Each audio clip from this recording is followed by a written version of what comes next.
ദക്ഷിണ എക്സ്പ്രസ് ഇപ്പോൾ ബേപ്പൂരിലുള്ള സ്ഥലത്താണ്. ഇവിടെ ഹോട്ടൽ ന്യൂ സ്റ്റാറിലാണ് അന്നപൂർണ.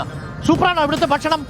സൂപ്പർ അല്ലേ, അടിപൊളി. ഒരുപാട് സ്ഥലത്ത് ഭക്ഷണം കഴിക്കാൻ ആൾ വരും എന്ന് പറയുന്നത്. രാവിലെ ഇവിടുത്തെ ഏറ്റവും ഫേവറേറ്റ് ഭക്ഷണം ഏതാ? ഈ സ്ഥലത്തിന്റെ പേരേതാ? അരക്കിണറിലുള്ള ന്യൂ സ്റ്റാർ എന്ന് പറയുന്ന ഹോട്ടലിന്റെ മുമ്പിലാണ് നമ്മൾ നിൽക്കുന്നത്. നമുക്ക് ഇവിടുത്തെ ഫേവറേറ്റ് ആയിട്ട് ഒന്ന് പരീക്ഷിച്ച് നോക്കാം. ഇവിടുത്തെ ഏറ്റവും നല്ല രുചികരമായ ഭക്ഷണം ഏതാ ഇവിടെ ന്യൂ സ്റ്റാറിലെ? എല്ലാ ഐറ്റവും ഒന്നിനും എല്ലാം മെച്ചാണ്. ഇവിടുത്തെ ബീഫ് പള്ളിക്കറി കൊള്ളാന്ന്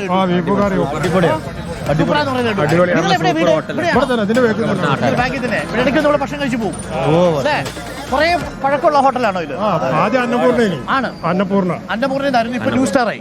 പഴക്കമില്ലാത്ത ഭക്ഷണം കിട്ടും, പഴക്കമുള്ള ഹോട്ടലാണെങ്കിലും. എങ്ങനെയാ ഇവിടുത്തെ നമ്മുടെ സ്ഥാനാർത്ഥിയുടെ അവസ്ഥ ബേപ്പൂരിൽ? സൂപ്പറാണ്. ആണോ? അൻവർ വന്നതിന് ശേഷം ഒരു മാറ്റമുണ്ടോ? മത്സരത്തിൽ ചൂട് കൂടിയോ? ആണോ? കൈയിട്ട് രണ്ടുപേരും നിൽക്കുന്നു. ഇതാണ് കേരളത്തിലെ സൗന്ദര്യം, ദ റിയൽ കേരള സ്റ്റോറി. ഒരാൾ പറയുന്നു അൻവർ, ഒരാൾ പറയുന്നു റിയാസ്. എന്തുകൊണ്ട് അൻവർ? മാറ്റം വേണം. എന്തുകൊണ്ട് റിയാസ്? ഇവിടെ വികസനങ്ങൾ ഉണ്ടാക്കി. മാറ്റം വേണം. ബേപ്പൂർ ജനത മാറ്റം ആഗ്രഹിക്കുന്നുണ്ട്. അപ്പൊ റിയാസിന്റെ MLA നിന്നുള്ള പ്രകടനം മോശമായിരുന്നല്ല, മാറ്റം ആളുകൾ ആഗ്രഹിക്കുന്നുണ്ട്. സർക്കാർ മാറണം. എന്താ അഭിപ്രായം? LDF വരും. എന്തുകൊണ്ട് LDF വരണം? LDF ആണ് അത്യാവശ്യം നല്ല കാര്യങ്ങളൊക്കെ ചെയ്തു. അത്യാവശ്യം നല്ല കാര്യം എന്ന് പറഞ്ഞാൽ 10 വർഷം കൊണ്ട് ഒരുവിധം രോഗികൾക്ക് വയസ്സന്മാർ 10 വർഷമാകുമ്പോ ഭരണത്തിനൊരു മടുപ്പുണ്ടാവില്ലേ? അപ്പൊ അവർക്കൊക്കെ ഏതാണ്ട് പെൻഷനായിട്ടും അതേമാതിരി നല്ല കാര്യങ്ങളൊക്കെ ചെയ്തു. പെൻഷൻ കൊടുക്കുന്നുണ്ട്. വനിതകൾക്ക് കൊടുക്കുമല്ലോ. 3000 ആക്കുന്നവരുണ്ടല്ലോ, 3 മാസം കൊണ്ട് കൊടുക്കുന്നവരുണ്ട്. ആണോ? പിന്നെ നമസ്കാരം. ഭക്ഷണം കഴിക്കാൻ വന്നാ പിന്നെ ഉള്ളിലോട്ട് കയറിയാലോ. അതാണ് ന്യൂ സ്റ്റാറില്. അപ്പോൾ നമ്മള് പ്രിയപ്പെട്ട പ്രേക്ഷകര് ന്യൂ സ്റ്റാർ എന്ന് പറയുന്ന സ്ഥലത്താണ് ഉള്ളത്. അപ്പോ കാണാറുണ്ട്. വിളിച്ചോണ്ട് വന്നു നമ്മളെ. ഹായ്, നമസ്കാരം. ഹോട്ടലിനെ കുറിച്ച് നല്ല പേരാണല്ലോ. എത്ര വർഷമായി? 54 വർഷം പഴക്കമുണ്ട്. പക്ഷേ പഴക്കമുള്ള ഭക്ഷണം ഇവിടുന്ന് കിട്ടൂല. അന്നുണ്ടാക്കുന്ന ഭക്ഷണം കിട്ടൂ. അതാണ് ന്യൂ സ്റ്റാറിന്റെ പ്രത്യേകത. Let's go. എനിക്ക് ഈ കടയിൽ ഷെയർ ഒന്നുമില്ല കേട്ടോ, അങ്ങനെ തെറ്റിദ്ധരിക്കരുത്. പക്ഷെ നല്ല ഭക്ഷണം കിട്ടും. നല്ല ഭക്ഷണം കിട്ടുന്ന മനുഷ്യരുടെ മനസ്സുണ്ടല്ലോ, തങ്കം. അപ്പോൾ പ്രിയപ്പെട്ടവരെ, നമ്മളിപ്പോൾ ന്യൂ സ്റ്റാറിലാണ്. ഹായ്. അപ്പോൾ എന്നെ പിടിച്ചോണ്ട് വന്ന ചേട്ടൻ നമ്മൾ അവിടെ ഇരിക്കാം. അവിടെ ക്യാമറ സെറ്റ് ചെയ്തിട്ടുണ്ട്. ഇരിക്കാം. എങ്ങനെയുണ്ട്? ഇതെന്താ ഭക്ഷണം? പൊറോട്ട. ഇരിക്കാം. അവിടെ ഇരിക്കുന്നുണ്ട്. അവർ വിളിക്കുന്നുണ്ട്. ഞാൻ അവിടെ പോയിട്ട് വരാം. അപ്പോൾ നമുക്കൊരു പിടിച്ചാൽ മതിയോ? ഓക്കെ, ശരി. എന്നാ നമ്മുടെ ഇഷ്ടംപോലെ ഐറ്റം ഉണ്ട് കേട്ടോ. രാവിലെ ഇത് ഏത് എടുക്കണം എന്നുള്ള. എന്താ പേരെന്താ? എൻ്റെ പേര് ഹാഷിം. ഓക്കെ, നമ്മുടെ നിർമ്മൽ പാലാഴി ഞാൻ വിളിച്ചോണ്ട് വന്നു. നിർമ്മൽ പാലാഴി എനിക്ക് നഷ്ടപ്പെട്ടു. നിർമ്മൽ പാലാഴി ഇവിടെയുണ്ട്. അപ്പോൾ ജീവിതമൊക്കെ എങ്ങനെ പോണു? ആണോ? സർവീസിലായിരുന്നോ? അല്ല, ബിസിനസ് ആയിരുന്നു അല്ലേ? ഇടയ്ക്ക് വന്ന് ഇവിടെ ചായ കുടിച്ചിട്ട് പോകും. രാവിലെ വരും. എന്താ കഴിക്കാൻ വന്നിട്ട്? പേരെന്താ? ഹാഷിമിക്ക പറഞ്ഞ പോലെ എനിക്കൊരു ഉഴുന്നുവടയും വേണം. എനിക്ക് മാത്രം പോരാ, ഹാഷിമിക്കയ്ക്ക് വേണം. അപ്പൊ ഹാഷിമിക്കയ്ക്ക് എനിക്ക് ഓരോ ഉഴുന്നുവട വീതം. ഇവിടെ എന്താ വേണ്ടേ? ചായ എടുത്തു. കഴിക്കാൻ എന്താ വേണ്ടേ? എന്താ ചെയ്യണേ? ഞാൻ യൂണിയനിൽ പണിയാ. ഏത് യൂണിയൻ? STU. എന്താ അവിടെ ചെയ്യാം? STUവിന്റെ വർക്കാണ്. പലതും ഇറക്കാണ്. നമസ്കാരം. രാവിലെ പ്രമോദ്. എന്ത് ചെയ്യണു? ടൈൽസിന്റെ പണി. പണിക്ക് പോകുന്നതിന് നല്ല ഭക്ഷണം കഴിക്കാൻ ഇവിടെ വന്നാല്. എന്താ ഏറ്റവും ഇഷ്ടപ്പെട്ട ഭക്ഷണം? മത്സ്യമാംസങ്ങളും കഴിക്കില്ല, പച്ചക്കറി. പൊറോട്ട ഉണ്ട്. ഇഷ്ടം. അടിപൊളി കേട്ടോ. സംഭവം എന്തൊരു തിരക്കാ. ഉഴുന്നുവട ഫേമസ് ആണ്. ആണോ? ഇതാണ് ന്യൂ സ്റ്റാറിലെ പ്രശസ്തമായ ഉഴുന്നുവട. ഞാൻ എൻ്റെ അടുത്ത് പറഞ്ഞത് പള്ളിക്കറി വളരെ ഫേമസ് ആണെന്ന്. ബീഫ് പള്ളിക്കറി രാവിലെ അത് കഴിക്കാൻ പറ്റില്ല. അപ്പൊ രാവിലെ നമ്മൾ ഉഴുന്നുവട കഴിക്കണ്ടേ? ഒരു ഉഴുന്നുവട ഇവിടെ കൂടി ചേട്ടൻ കൂടി. അപ്പോൾ നല്ല ഉഴുന്നുവട കിട്ടിയിട്ടുണ്ട്. അതിന്റെ സന്തോഷത്തിലാണ്. എന്ത് ഭക്ഷണങ്ങളും വാർത്തയൊക്കെ കാണാറില്ലേ?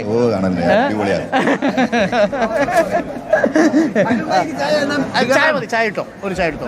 പൊടിച്ചായ. ഇല്ല, വിത്തൗട്ടല്ല. കഴിക്കും, എന്നും കഴിക്കും. അപ്പോൾ നമ്മുടെ തെരഞ്ഞെടുപ്പിന്റെ വിശേഷങ്ങളുമായിട്ട് ഇറങ്ങിയപ്പോഴാണ് അരക്കിണറിൽ ഇങ്ങനെ ഒരു ഹോട്ടൽ ഉണ്ടെന്ന് പറഞ്ഞത്. അപ്പോൾ ഇവിടെ വന്നപ്പോൾ ഹാഷിമൊക്കെ കിട്ടി. ഞാൻ പേര് മറന്നുപോയി. നവാസിക്കെ കിട്ടി. ഇവിടെ പ്രകാശ് അല്ലേ? പ്രമോദ്. പൊടിച്ചായ.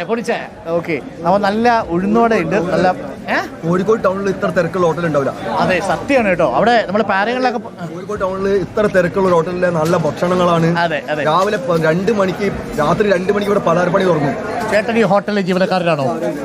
2 മണിയാകുമ്പോൾ സുഹൃത്തുക്കളുണ്ട്. സൂപ്പറായിട്ടോ. 2 മണിയാകുമ്പോൾ ഇങ്ങനെയൊക്കെ ബ്രാൻഡ് ശരിക്കും പറഞ്ഞാൽ പരസ്യങ്ങളില്ലാതെ മനുഷ്യന് പറഞ്ഞറിയാന്ന് പറഞ്ഞാൽ 2 മണിയാകുമ്പോൾ ഇവിടെ പലഹാരപ്പണി തുടങ്ങും. ഇവിടെ പള്ളിയിൽ നിന്ന് നിസ്കാരത്തിന് വേണ്ടി ഇറങ്ങി കഴിഞ്ഞാൽ ഇവിടെ പലഹാരത്തിന് തിരക്കാം. അത്രയും പലഹാരങ്ങൾ. ഉന്നോട് ഹാഷിബൊക്കെ പറഞ്ഞ് കറക്റ്റ് കേട്ടോ. സൂപ്പറായിട്ടുണ്ട്.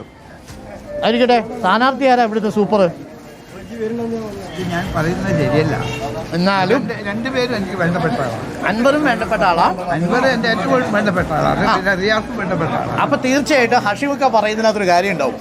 ഒരു നിഷ്പക്ഷമായിട്ട് ഹഷീമൊക്കെ വിലയിരുത്തിയാൽ പൊതുവെ എങ്ങനെയാ ഇപ്പോഴത്തെ തെരഞ്ഞെടുപ്പ്?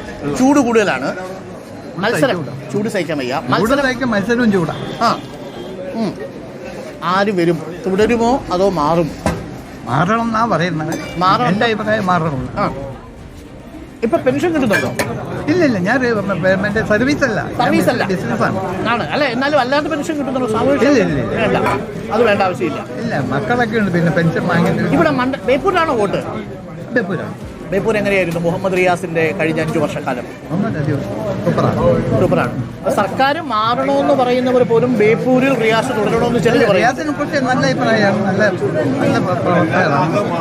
റിയാസാണ് ഇവിടെ മുൻപോട്ട് കാണുന്നത്. കാരണം എല്ലാവർക്കും മാറാൻ ആഗ്രഹമുണ്ട്. പക്ഷേ റിയാസ് നല്ല പ്രവർത്തനം എല്ലാവരും കാഴ്ചവെച്ച് വിടാം. മണ്ഡലത്തിൽ ഒരുപാട് കാര്യങ്ങൾ ചെയ്തു. ബേപ്പൂരിൽ നല്ല ഒരുപാട് കാര്യങ്ങൾ ചെയ്തു. അതുകൊണ്ട് ചിലപ്പോൾ റിയാസിന് ചാൻസ് ഉള്ളത്. സർക്കാരിന്റെ കാര്യത്തിൽ കുറച്ച് മാറാൻ എല്ലാവരും ആഗ്രഹിക്കുമല്ലോ. കാരണം 2 പ്രാവശ്യമായി ഭരിക്കണമെങ്കിൽ മാറാൻ അവസരം കൂടി പുതിയ ടീമിൽ കൊടുക്കണം. നമസ്കാരം. ഇദ്ദേഹത്തെ പരിചയപ്പെട്ടിട്ടോ. നമ്മളൊരു പാർട്ടി ഉണ്ട്. ഇതൊരു പാർട്ടി നേതാവാട്ടോ. ആ പാർട്ടി പക്ഷേ ഞാൻ ഈക്വാലിറ്റി പാർട്ടി ഓഫ് ഇന്ത്യ ആണ്. അതിന്റെ ചുരുക്കപ്പേര് EPI. നെടുമങ്ങാവ് ഗോപാലകൃഷ്ണൻ സാറാണ് ഞങ്ങളുടെ കേരളത്തിന്റെ പ്രസിഡന്റ്. ഞങ്ങൾ ഈ പ്രാവശ്യം കേരളത്തിൽ ഒരു 60 മണ്ഡലങ്ങളിൽ മത്സരിക്കുന്നുണ്ട്. കോഴിക്കോട് കൊടുവള്ളിയിലുണ്ട്, ബാലുശ്ശേരി. എന്റെ പേര് ലുക്മാൻ. ഈ സർക്കാർ തുടരണോ വേണ്ടയോ? ഈ സർക്കാർ തുടരുന്നോട്ടെ എന്നാണ് ഞങ്ങളുടെ അഭിപ്രായം. തുടരണം എന്നാണ് ഞങ്ങളെ കാഴ്ചപ്പാട്. എന്താണെന്ന് വെച്ചാൽ ഈ വരുത്തി വെച്ചിരിക്കുന്ന ഈ എന്താ പറയുക, നമ്മളെ ഇനി തുടരാനുള്ള നമ്മളെ എന്താ പറയാ തുടർച്ച. ഓക്കെ, അപ്പം തുടർച്ച വേണമെന്നാണ് ഇക്വാലിറ്റി പാർട്ടി ഓഫ് ഇന്ത്യയുടെ പ്രതിനിധി നമ്മളോട് പറയുന്നത്. ഒരുപാട് പേര് എത്തിയിട്ടുണ്ട്. ഹായ്, നമസ്കാരം ചേട്ടാ. അപ്പോൾ നല്ല ഉഴുന്നുവട കേട്ടോ, നല്ല മുരിഞ്ഞ ഉഴുന്നുവട. രഞ്ജിത്തെ ഉഴുന്നുവട കഴിച്ചാലോ? ഓക്കെ, തീർച്ചയായിട്ടും. അപ്പോൾ ഹഷിമുക്ക പറയുന്നത് പോലെ സർക്കാർ മാറണമെന്ന് അഭിപ്രായമുള്ളവർ പക്ഷേ മണ്ഡലത്തിൽ MLA തുടരുമെന്ന് പറയുന്നു. എന്താ രാഷ്ട്രീയത്തിൽ പൊതുവെ താല്പര്യം ഇല്ലേ? ഇല്ല. എന്നാലും സർക്കാരിനെ കുറിച്ച് എന്താ അഭിപ്രായം? ആ കാര്യം പറഞ്ഞപ്പോൾ ചേട്ടൻ നാളെ. ഓക്കെ, ജീവിതമൊക്കെ എങ്ങനെ പോകുന്നു? സുഖമായിട്ട് പോകുന്നു. ഈ ജോലിയൊക്കെ കഴിഞ്ഞ് വീട്ടിൽ എത്ര സമയത്ത് എത്തും? 8 മണിയാകുമ്പോൾ. 8 മണി 9 മണി. രാത്രിയിലോ? അത്ര പേര് പണിയുണ്ടോ? അല്ല, അങ്ങനല്ല. ഇവിടെ ഫ്രണ്ട്സുകളെ കൂടുതൽ സംസാരിക്കാൻ വൈകുന്നേരം എല്ലാവരും ഹാപ്പിയാവും അല്ലേ? ഒരു ദിവസം എത്ര രൂപ നമ്മൾ പണിയെടുത്താൽ കിട്ടും വീട്ടിൽ കൊണ്ടുപോകും? പണി ഇവിടെ യൂണിയൻ പണിയാണല്ലോ, വരുന്നതിനനുസരിച്ചിട്ട് പണി ഉണ്ടാവും. അതല്ലാന്നുണ്ടെങ്കിൽ ചിലപ്പം കൂടുതലുണ്ടാവും, ചിലപ്പോൾ കുറഞ്ഞു വരും. ചിലപ്പോൾ 500 ആവും, ചിലപ്പോൾ 400 ആവും, ചിലപ്പോൾ 1000 ആവും, ചിലപ്പോൾ 1500 ആവും. അങ്ങനെയൊക്കെ ഉണ്ടാവും അല്ലേ? ഓക്കെ. അപ്പൊ നല്ല ചൂട് ഉഴുന്നുവട, നല്ല പൊടിച്ചായ. പൊറോട്ട കഴിക്കണമെന്നുണ്ട്, പക്ഷേ സമയം ഇപ്പോൾ 9:30. എനിക്കിനി ഒരു അരമണിക്കൂറുണ്ട്. സ്ഥാനാർത്ഥികൾ എവിടെയുണ്ട്? സ്ഥാനാർത്ഥികൾ എത്തിക്കൊണ്ടിരിക്കുന്നു. അപ്പൊ നമുക്ക് അവരെ കാണാം. നമ്മളിനി കോഴിക്കോട്ടേക്കാണ്. കോഴിക്കോട് രഞ്ജിത്ത് ചായ കുടിച്ചിട്ടുണ്ടോ?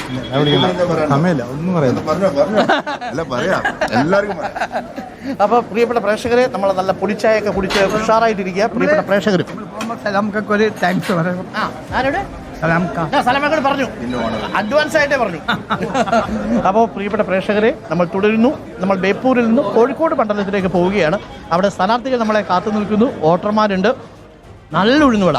ഞാൻ വെറുതെ പറയില്ല, മുഖസ്ഥിതി പറയുന്നതല്ല. നല്ല ഉഴുന്നുവട.